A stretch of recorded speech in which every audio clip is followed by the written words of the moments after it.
Welcome back, YouTube. Welcome to G-Pop's Adventures. I know I have on a Matt's Off-Road Recovery t-shirt. Just happened to be what I got out of the laundry basket this morning. I am a fan of his YouTube website. I think he does some amazing videos. But this is G-Pop Adventures. You can see behind me, there is a grandfather clock. This is actually a kit clock that was purchased by a person in Southwest Virginia in the 80s and early 80s, I should say. He never put it together. It was still in the box downstairs when he passed away. So his wife remarried. And the guy that she married saw the clock down there, and so he decided he wanted to put it together, and so he did. And then the wife passed away, and so this clock came to us via my wife's aunt. They never got it to run quite right, and so I'm going to take you through the steps that I went through in order to get this clock to perform the way it's supposed to. So it's been running for probably about 5 or 6 days now, and it's still got pretty much the time that it should have. So there are 3 weights here. These weights are all different weights. So the center one is the heaviest of the weights. The one here, which drives the chimes, is the lightest. And this one is in the middle. This one is the one that drives the quarter-hour melody. So when I originally put these on, apparently I had the lightest here and the heaviest over here, and the clock kept stopping. So switching those weights made the difference in the clock continuing to run. When I first got the clock, I set it up here, and one thing that people with carpet have to remember is that there is a tack strip along the baseboard. So it's possible to set this clock back far enough so that the rear feet are sitting on top of that tack strip. That's going to make it really difficult to level because you have to have the feet on this side screwed down really far. So there is an adjustment on each of the feet, and it's like a screw it one way to make it longer, screw it the other way to make it shorter. And I was finally able to get that leveled, and what we had to do was I had to have the wife push the clock up on those 2 feet, and I would adjust this corner down, and then I had her go on the other side and push the clock up on these 2 feet so that I could screw that one down. And we did that. We did that for probably 10 minutes trying to get this thing level. But we finally did get it level, and you want to have it level both vertical, both front and back and side to side. You have to have it level, particularly side to side, because the pendulum has a certain area that it needs to rock back and forth in. So if it's not exactly vertically level this way, then that will not be in the right spot. And so eventually the pendulum will stop, which has stopped on me 2 or 3 times. Now there's the thing called the period, and there's the thing called the beat. So the beat is when you hear the tick and the tock in the clock, you want that tick and the talk, and the next tick and talk, and the next tick and talk at the same exact timing for all of them. So if your clock goes tick tock and then there's an extra length of time and then tick tock, so tick tock, tick tock, tick tock, that's called out of beat.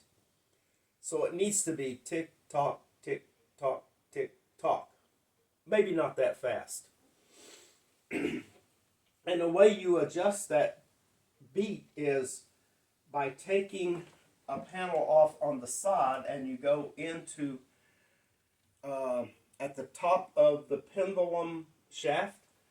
It hooks into a thing that has a adjustment on it. It's a thumb screw, and so you turn it one way and it changes the position of where the pendulum is, like this. It will move it back and forth. So you want to adjust that until you have the same exact beat on the tick and the talk. Now, the other thing that you have to know is, or adjust for, is the swinging of the pendulum. The period of the pendulum is the number of times it moves back and forth in a minute. And so we know that most clocks run on 60 cycles a second. So, and that's the electric clocks. They have a motor in there. Our AC current frequency is 60 cycles per second. So the motor is going to be spinning around 60 times in a second. The same for this clock. The pendulum has to move back and forth 60 times in a second. So 30 ticks and 30 talks. In other words, 60 tick tocks in a second. So the way I adjusted this is I got on my phone, I got a metronome. Installed a metronome from the Play Store. And I set it up on 60 cycles a second. And so then, the way you change the period of the pendulum is to move the weight here up. And there's a thumb screw on the bottom of the thing that you use. You turn the thumb screw in and it will push that brass weight up the pendulum. So when I first did it, it was like 29 beats per second. And so putting my phone on 30, which is it would be 30 ticks and 30 talks, which would be 60 beats a second. But it was 29 ticks and 29 talks. And so that's wrong. It should be 30. So I had to adjust the pendulum weight up by turning that thumb screw. When I first got the clock, this weight was all the way to the bottom. And the thumb screw was just barely, it was up far enough just for the threads to barely peek through the thumb screw. And so it was out of period, and it was out of beat. So once I got it into beat and got the pendulum swinging at 60 beats per second, then it started keeping good time. So I thought, okay, everything is cool. But then the pendulum wasn't exactly in line with its swinging. It was sort of, here's the pendulum, and so it was sort of cocked like this. And so I left these weights going down, and it just so happened this center weight because the person who put these weights together didn't do it right. So if you take the brass off of the weight, that's just the cover. There was two pieces of steel inside there that was put together. They were like, it's like a pipe cut in half, and they were up against each other, but they could flop around. So what I did is I took each of these weights apart and I put the two pieces together and I wrapped tape around them so that it would hold it, because they could just flop over and they would get off center, and then the bottom of the weight would be sticking out into the path of the pendulum. And it looks like we're dinging. So I guess we should count for 9 beats, huh? 9 chimes, I should say. There's one.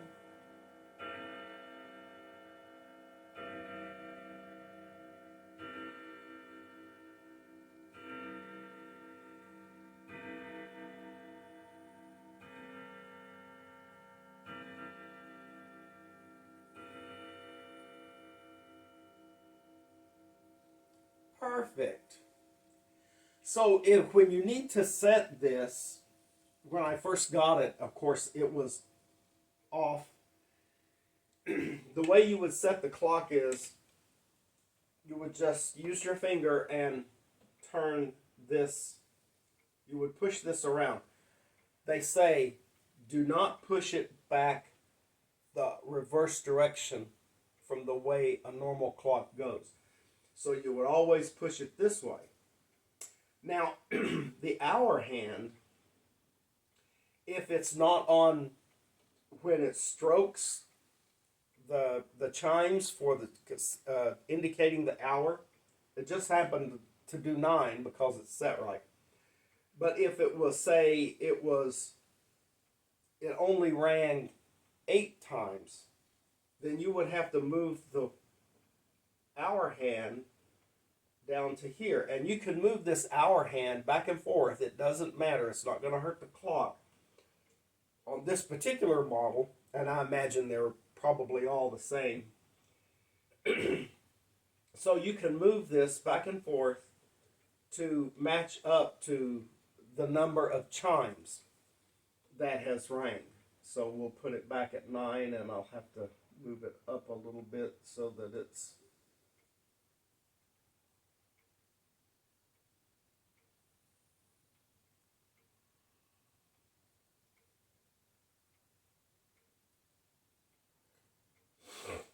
we'll call that good. I'll adjust it when it gets back to on the hour. So when I brought it home, I wrapped these weights. They were all the way to the bottom. So I wrapped the weights in a blanket and I laid it down. And then these two weights over here, I hit the brakes too hard, I guess. And those weights come sliding up into the top of the clock. Thank goodness it didn't damage any of the movement up there. It didn't get that high. But I don't know if I got these weights backwards or if it was backwards to begin with. I was very careful, I thought, to put them back in the same order that they were laying in the case, because they didn't get crossed up.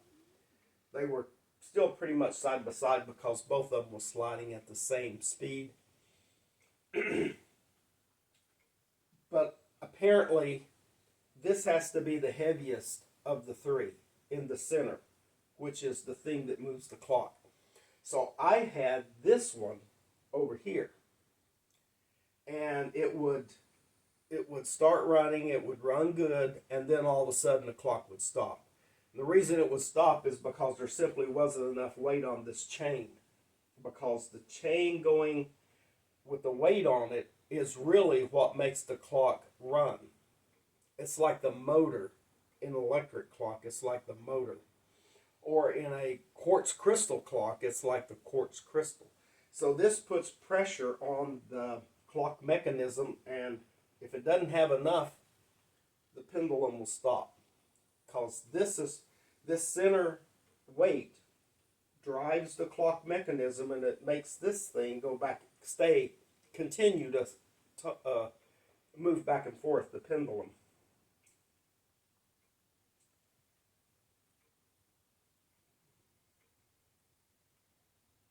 So that was,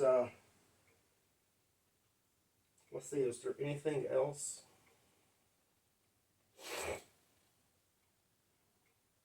I think that's pretty much it, but he's been running. I also got some WD-40 and I sprayed it on the back side of this clock works so that it would, there was little flywheels on the top of the thing that spins around when these when the chimes, the quarter hour, this weight over here drives the quarter hour chimes, and this weight over here drives the hour chimes. So this is the side door, and I'm going to show you how to get this thing open. So you lift up on it and you push the bottom in. You have to let it fall down a little bit after you get it up. So pick it up, push it in a little bit, and then let it down so that the top can move around. So you push that back in there, and then you can bring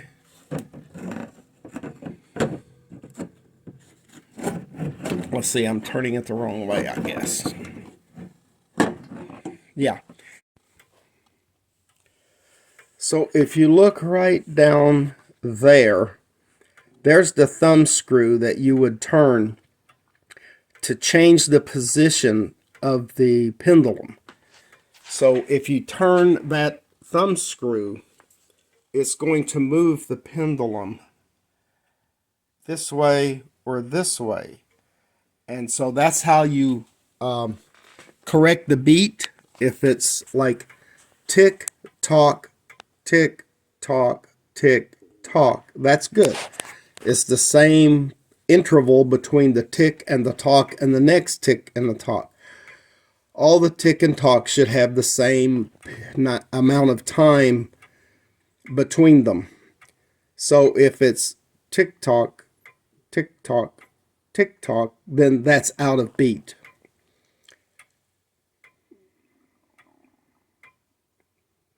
And it sounds like mine might be a little bit out of beat. Tick tock, tick tock, tick tock. So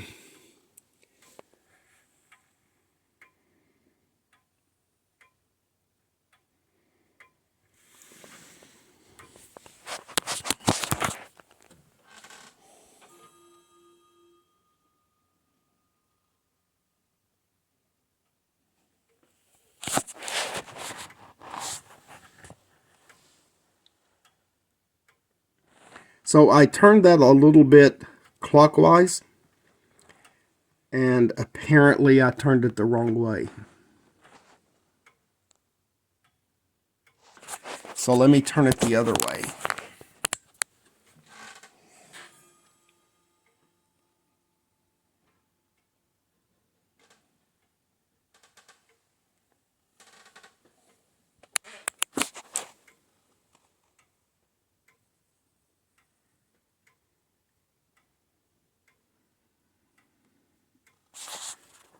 Does that sound better? Tick, tock, tick, tock, tick, tock. Sounds like that's a little better in beat now. Now, adjusting this thing right here will not change the timing of the clock. It won't change the number of beats per second. It only changes the interval between each tick and tock. So you want, and the reason you want it to be even is because If it's not, your clock will likely at some point stop. And that's what happened to me. I had a fit getting this thing adjusted right. One thing I did also is I broke that little spring right there. It's a little silver thing that's hanging. It's what actually suspends this mechanism, and it has the pendulum hooked on the bottom of it. So I broke that little spring, and it was very difficult, but I was able to go through the other side, and it just so happened that there was an extra spring in the documents that we got with the clock, and so I was able to put that other spring in there.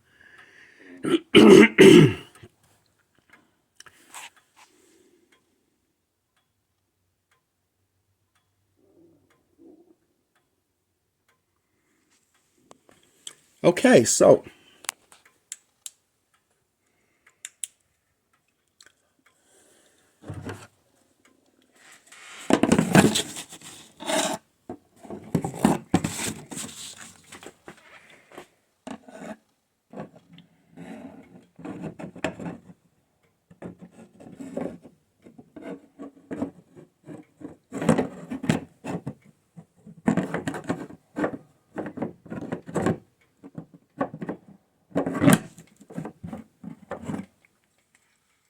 okay, so that's it.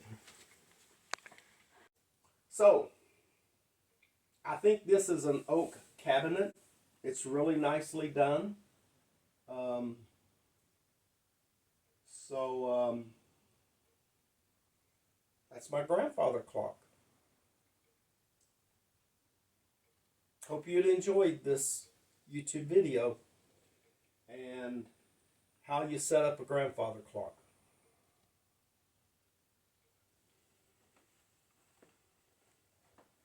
Bye, YouTube.